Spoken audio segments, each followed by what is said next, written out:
Hi Marshmallows, welcome to To Be Social. Thanks very much for joining us, Kev. Thank you, Kieran. Thank you, Sam. Should we have a full introduction? This is Kev, KGB. KGB Kev. I am Kev. I am Business Development Manager for Sennheiser. Well, I'm a gold medalist in cross-stitch. What else do you want to know? Well, I'm not, but that's just an opening line. You nearly had me there. I was really excited. Knocked it down immediately. How out of order is that?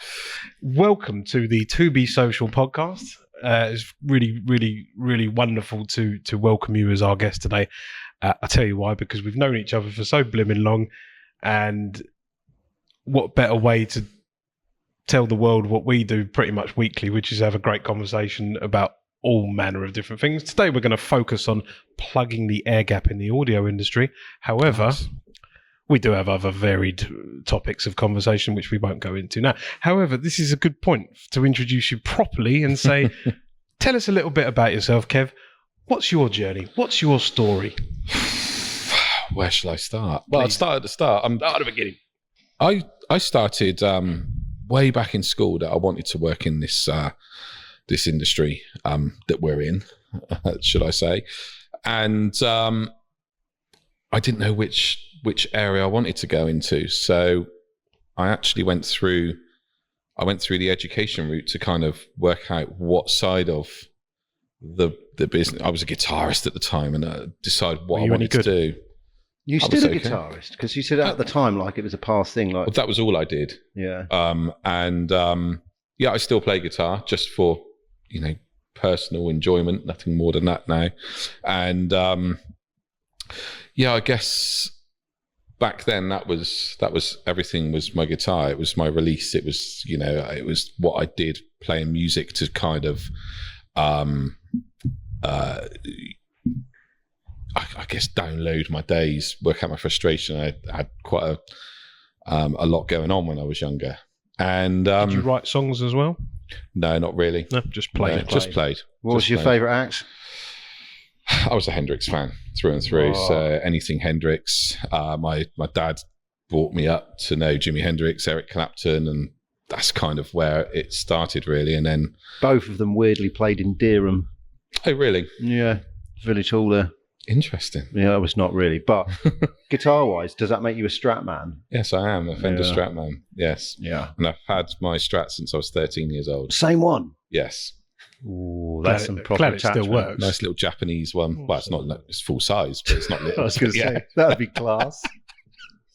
I've got a picture of you with a ukulele-sized Strat in my mind. Yeah. Oh, yeah, it'd be quite cool, wouldn't it? It would be good. So you were a guitarist. Yes. You've had a love of music and you knew you wanted to be involved somewhere in the creative musical industries as a whole, whether that be performance or not, and your route through to music, entertainment and technology, or the technology within music and entertainment, came through that path of playing. But then what was the next step from there? It was when we were due to leave school, what decisions we wanted to make. And I know that's not. Yeah, there's a step before this. Hang on a minute. You told me you had 4 tracks. You used to make stuff on a Tascam or a Yamaha MTX something or other. It was. Tell me all.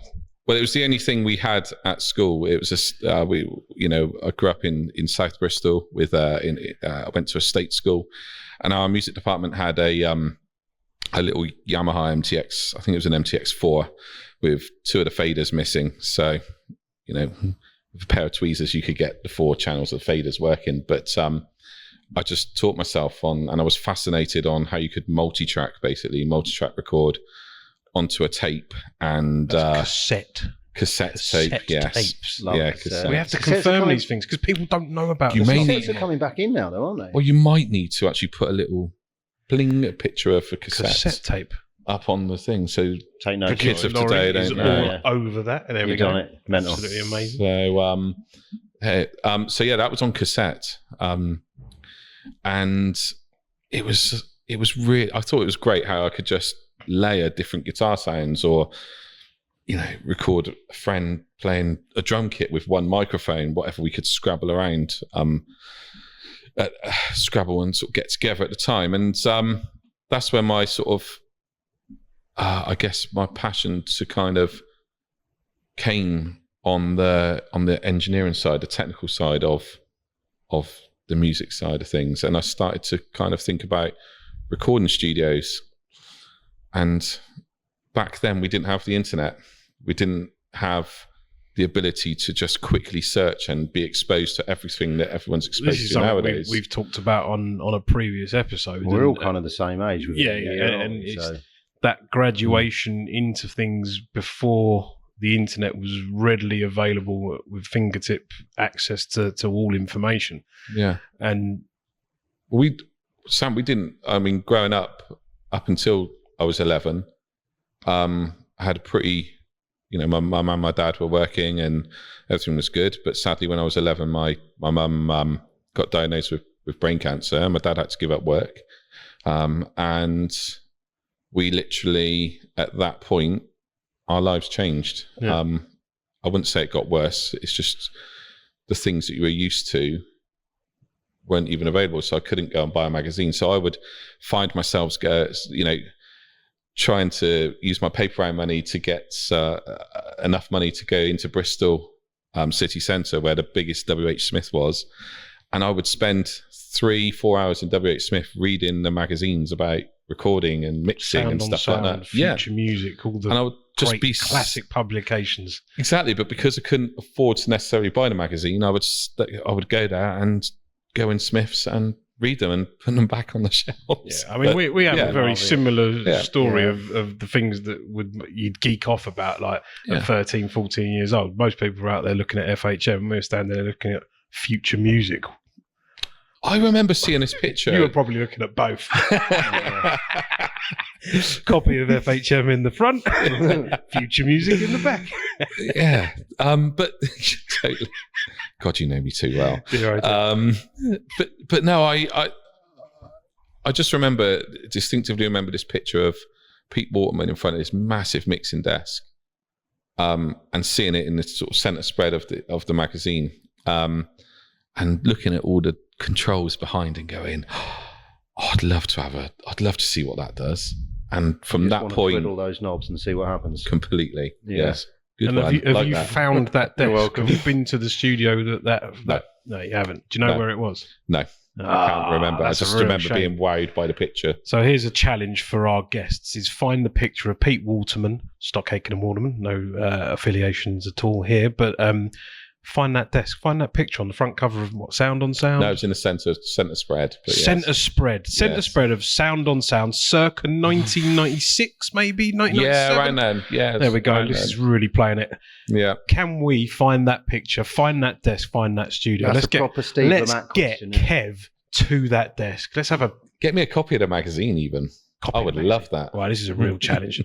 Real challenge. Producer Laurie, being a producer, this is what she does. This is great. Researcher, amazing, editor and all that sort of stuff. We're gonna make this happen. You're coming back to this podcast, and we're gonna present you with your very own copy of the magazine. Your journey to the audio industry. You know that I spend 4 hours though reading it. Yeah, just straight away. There won't be FHM there first. So.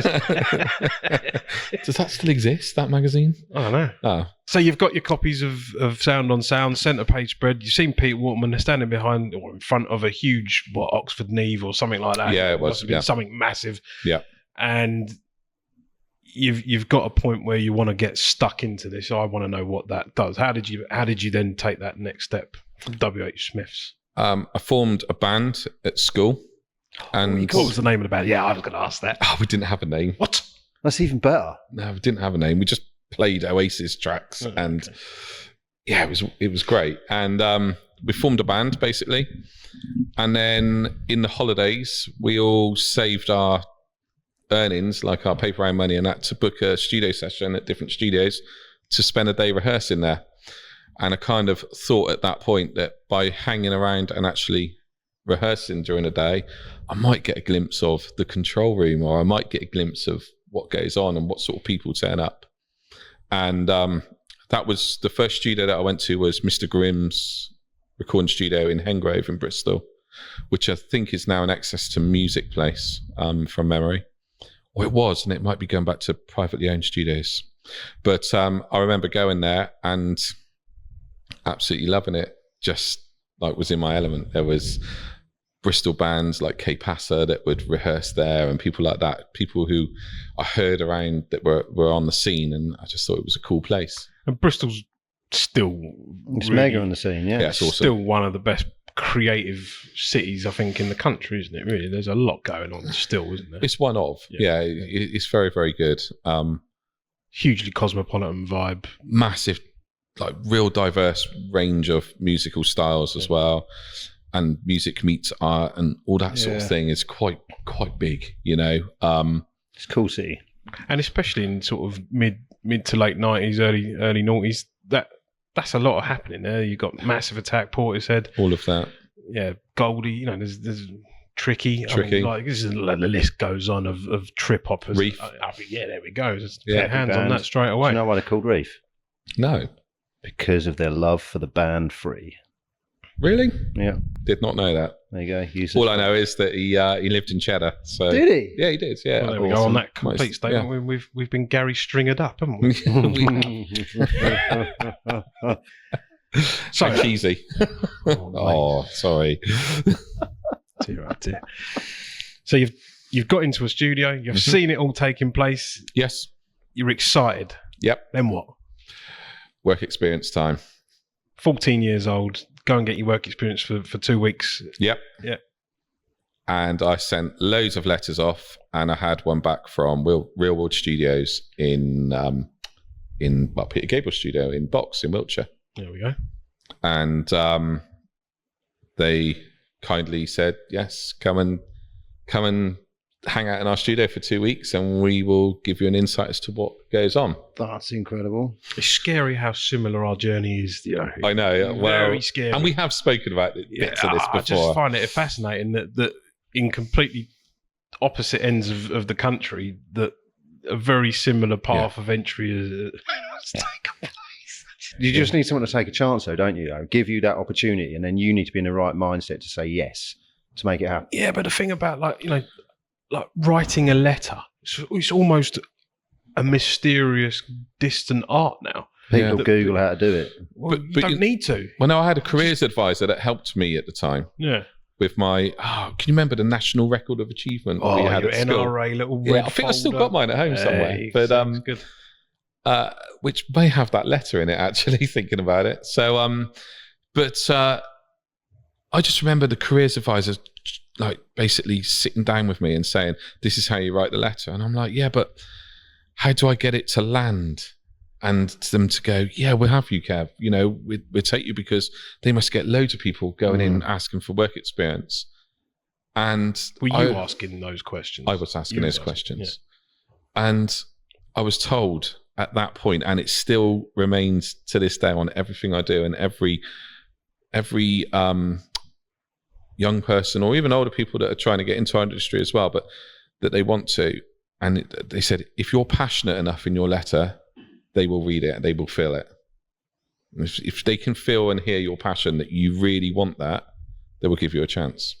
I think, do you find it's the same thing now in your adult life, now that you're a professional with product, that the passion you have for the product and the problems it solves, or the solution aspect of it, that shines through? Because you use the same passion when you're talking about a microphone or a speaker or whatever it is the solution is that you're putting forward. 100%. And that's the bit that they're buying is from you. Is that, It's because the passion. that's the authenticity, isn't it? Yeah, it's passion. It's that. Well, that's what gives the integrity. That's what people say. I like dealing with Kev. I like dealing with Sam. I like dealing with whoever, because they believe in the product. They understand the product. They know that whatever they're going to suggest, recommend, or anything is the right thing for them. You know. Yeah. How much?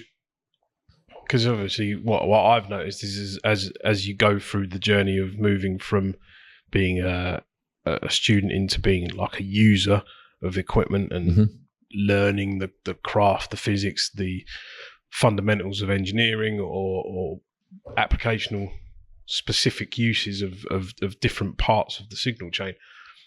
When you now deploy that knowledge to customers, how much relevance does that have now that you're quite a long way past the actual usage stage? Like, because where I suffer most is that I'm so far on from using things every day, trying to I mean, engineering and physics and fundamentals remain the same all the way through, but I don't mix anymore. So, you know, the last time I turned the mixing desk on really was like an LS9 15, 16 years ago. Yes. And like, I don't play with digital consoles every day, but that's because I do other things. And it's like trying to find that relevance and say, hey, why don't you buy a mixing console from us? It's really great.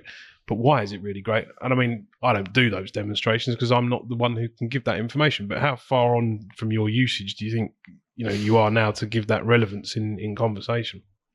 I've still got an interest in it and I've still got a passion in it.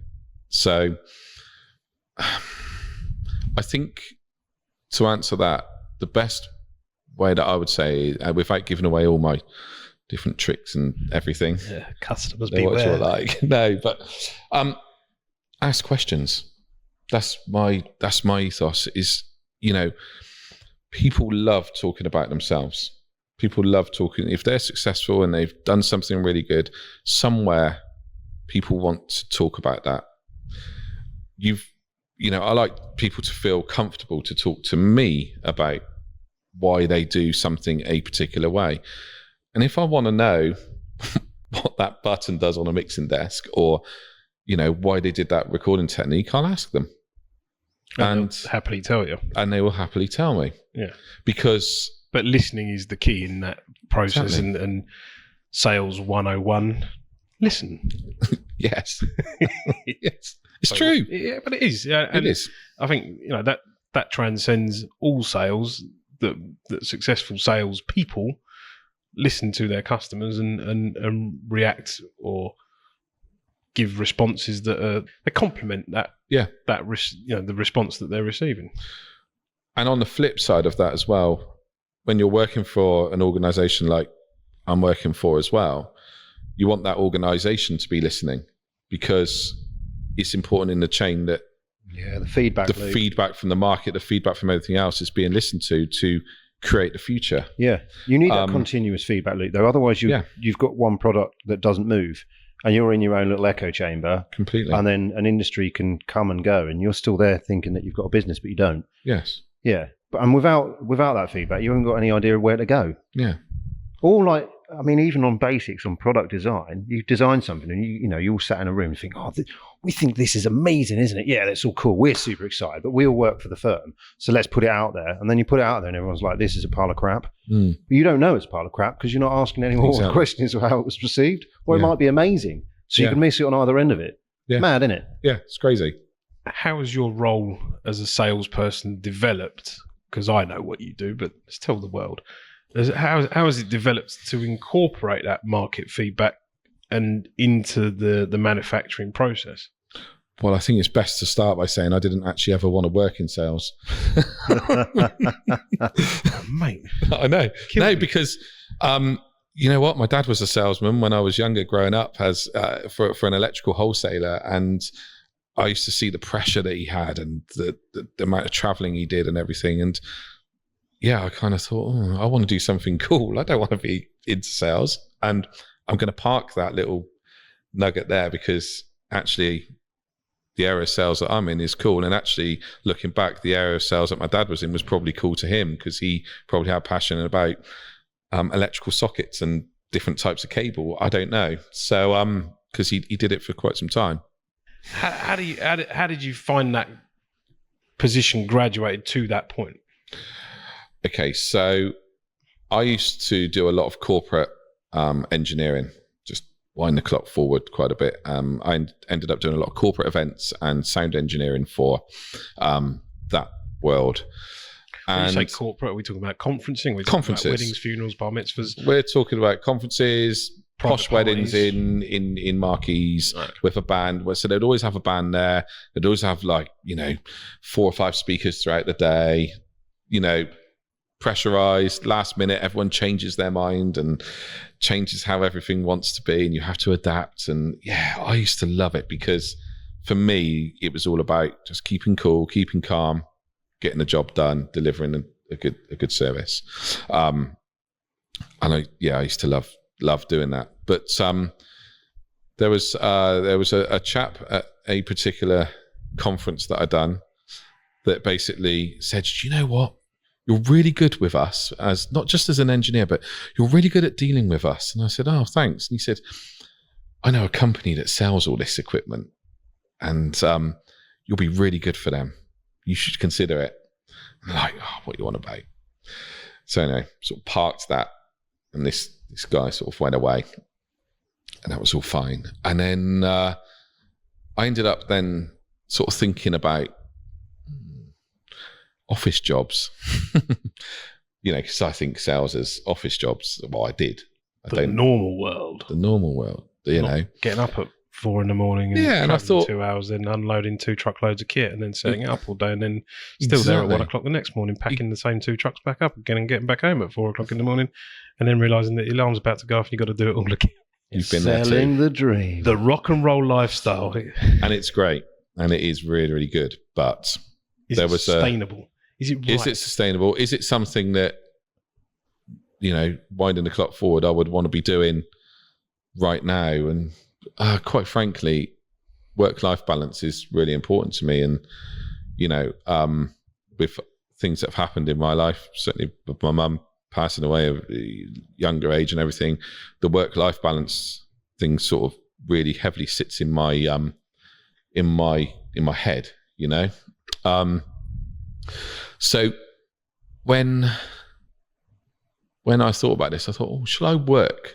Actually, should I try and get a job for an actual corporate rental company, but working for them as opposed to freelancing or whatever and being on site, but actually deal with the planning of it, dealing with getting these corporate clients on? How many people, if I can talk to them really well, and this is sort of my thought process, how many people could I get on the books for a rental company to deliver these projects? So I went all the way back to another work experience that I got with a company, which was a corporate rental company in Bristol back then. And I went back to them and thought, I'm going to see if they got any jobs. And then I got a job as a hire manager. And part of that was doing the logistics, but also trying to get them business, whether that be hotels, whether that be corporate events and that side of things. It was the element that I wanted to try. And beknown to me, I started at this place, and that gentleman that was on that corporate gig a few years before was working there too. Who'd said you would be really good? I think you'd be. I know really a company that sells this equipment. So the long and short is I stuck it out at this rental company for a while, and things were happening. The market was getting tough, and the hours that I was doing were really, really high. And there was 2 of us doing the same job, and it came to the point of actually which one's going to stay and which one's going to go, being blunt. And that was my first sort of, I mean, I did other stuff before that, but that was my first smack in the face of, whoa, I could lose my job here. It's the reality of the numbers hits home, doesn't it? Yeah. So, and that was the bit where I thought, this is for me to, I've got to own this. I've got to do this. I've got to take this now and go, what's next? Be brave. Just make a decision. Just go for it. Don't settle for the norm. Don't put up with the rubbish. Let's just go for it. So I spoke to the guy and I said, your chap that you're on about, he goes, yeah, he said, he'll get you a job. Put me in touch, please. And I had a phone call that evening. Had an interview 2 days later. Got the job. And then everybody, it was at that point, 3 months later, I was selling smoke fluid to young Samuel here when we first met. As well, wasn't I? Yes. And that's when my sales career started. And smoke fluid wasn't what I wanted. Audio was what I was passionate about. I wanted the smoke fluid. Yeah, but I didn't want to push it. I just pushed the boxes, you know. So And then and smoke fluid for those that don't know, because this is a multi-cross-channel platform of entertainment. Oh, that's a good point.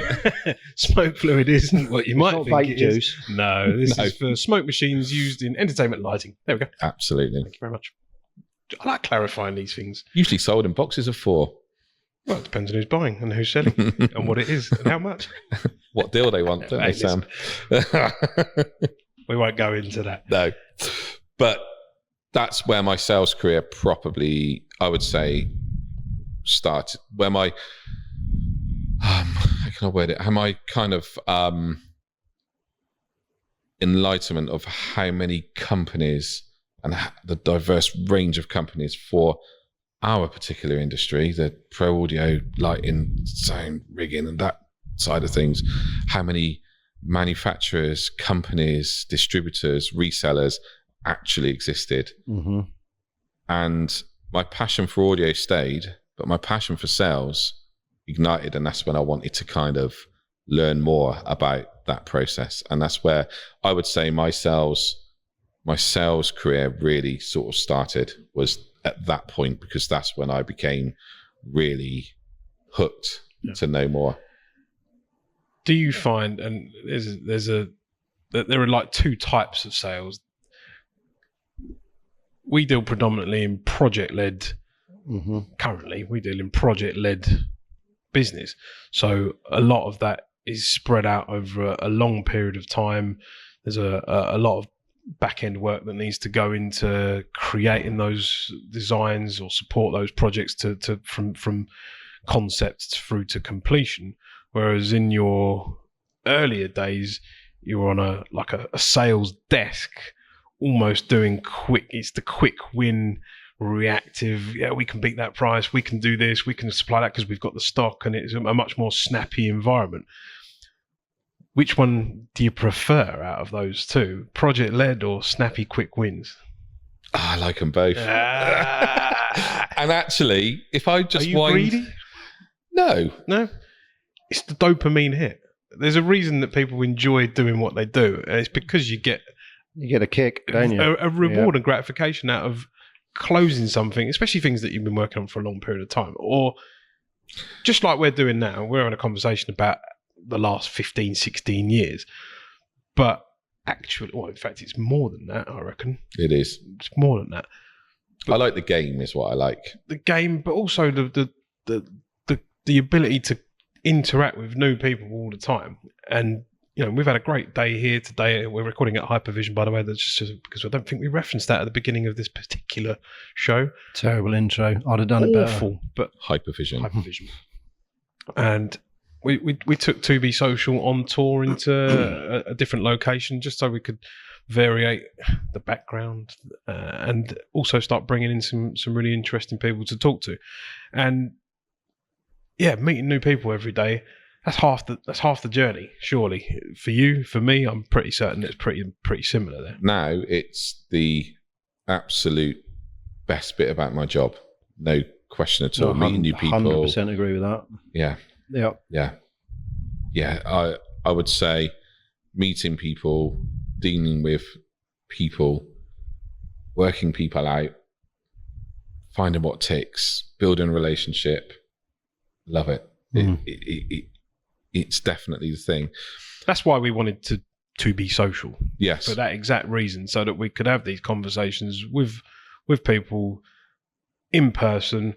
We're not gonna dial people in and stick them on a screen and talk to them remotely. So 2020. We've done that kind of, yeah, exactly. We passed that. Well, it's like you said in one of the earlier episodes about, looking at how from the outside looking in, and people look at the job role that you have and the company that you work for, and they'll go, that's something to aspire to. But how do you get there? How do you get your foot in the door? How do you make it work? And then when you're there, how do you keep the passion alive to go and do that? And for you, sounds like very much the same as me. It's all about like an emotional connection with another human. If you can get to that, you enjoy the personal connection element, and then everything else rolls from it. Your passion for the product and solving problems is right in there as well. So you're going with a great deal of who you are as an individual, with your passion on the product, but also on the people element of it. So the 2 things feed each other, don't they? I would agree. I would say, there's this classic line that comes from like in the world of sales, and people say it all the time. People buy from people. Yeah. Right, we've all heard it. People buy from people. It's a cliche, but it's true, isn't it? Yeah, but people don't just buy from people. People get recommended by people as well. People spread the word about people, not just buying from people. I knew about my opening, my first job at Sennheiser through Sam, who was working there at the time. Now, Sam and I are good friends, and if Sam didn't know me and know my situation, or we didn't have a rapport, he wouldn't have contacted me about that and let me know. Yeah, I think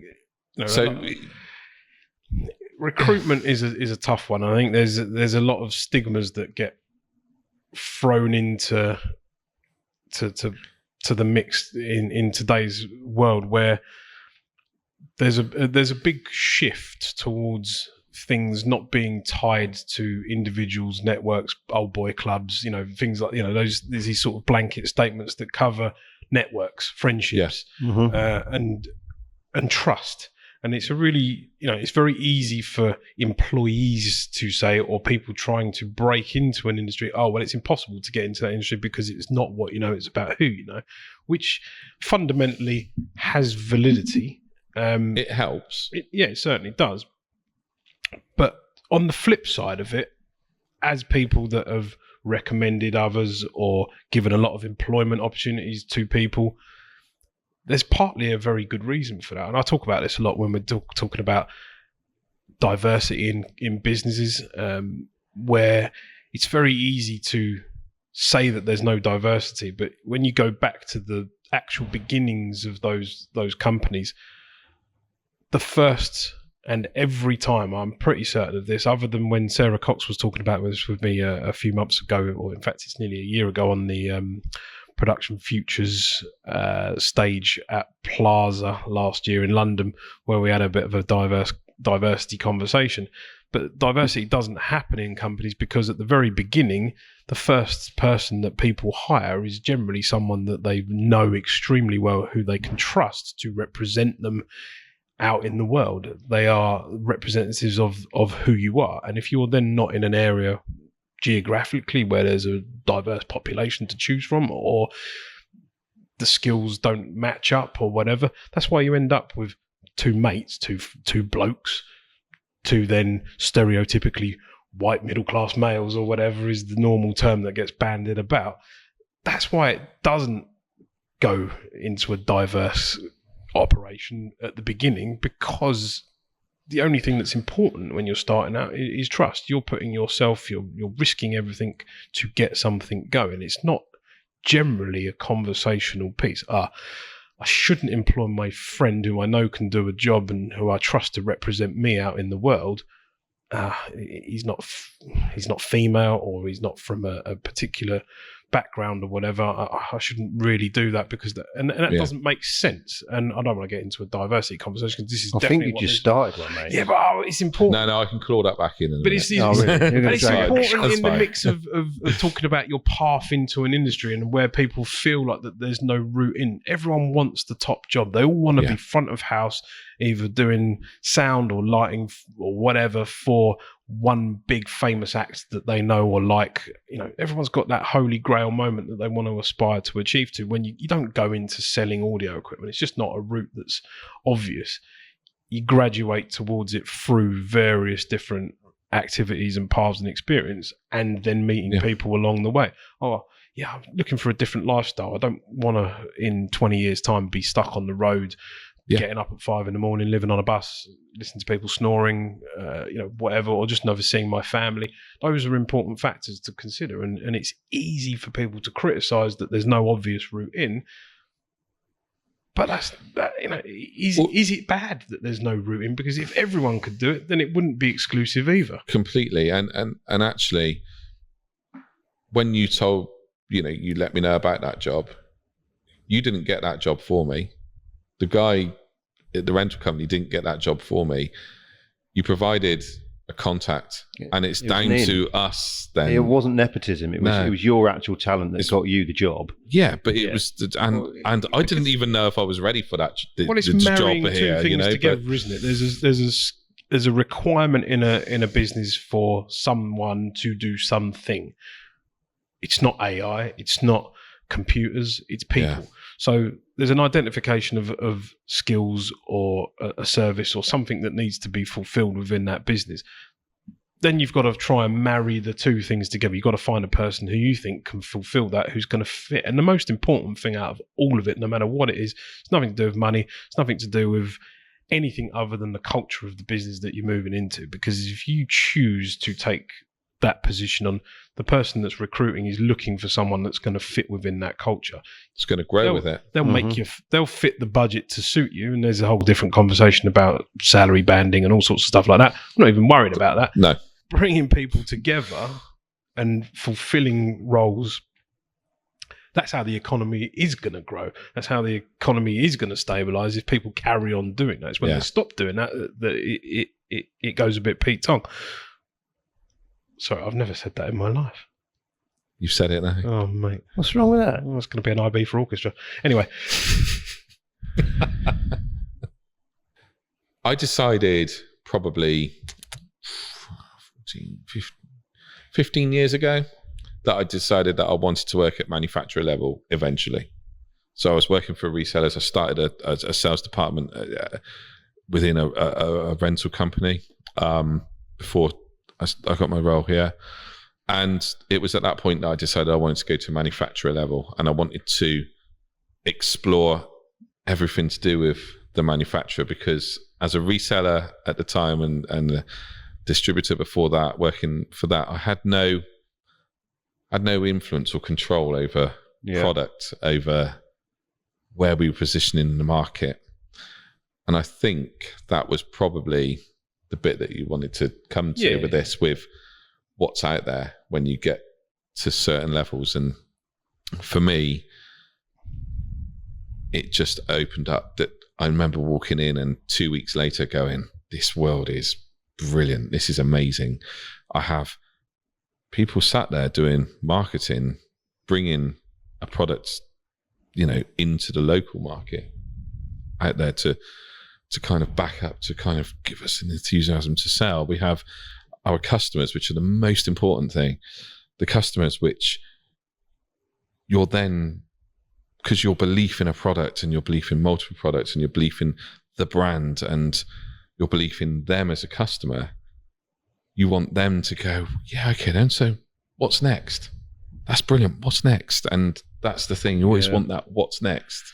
So, because we're going to run out of time very quickly. I think we've run out of time. Well, we've run out of time, but there's a couple of quick questions. You can cut and move around. Well, we can cut and move around. That's what we've got Laurie, the producer, for. This is great. She's After brilliant at this. production. Absolutely spot on. Quick fire round of questions. Yes. Biggest achievement so far? Positioning Digital 6000 on Robbie Williams when it launched. Can't say bigger than that, really, can you? How'd you take your tea? Milk, 3-minute brew, no sugar. It's very specific. I like it. Good taste. A 3-minute brew. It's a very personal thing, a cup of tea. Get a lot of insight from a person from tea. It is. The last one from me. This is not a quick fire question. This is a slightly deeper one. When you're representing a brand, you've done that for 10 years, as you say now, or you're in your 10th year of. How do you think the industry responds to new brands coming through? So if you sit at what we'll call the top table of audio manufacturing, and we sit slightly lower down the pecking order of awareness and perceived quality, maybe. I don't know if that's the right word. Probably not. We've made great. It's just brand. I think it's just brand awareness. You think it's brand awareness? I think it's brand Okay, awareness. it's brand awareness. But perceived brand awareness or perceived positioning within different channels and different sectors of the business. How do you think that people making new things who aren't represented by the top table of manufacturing can break through?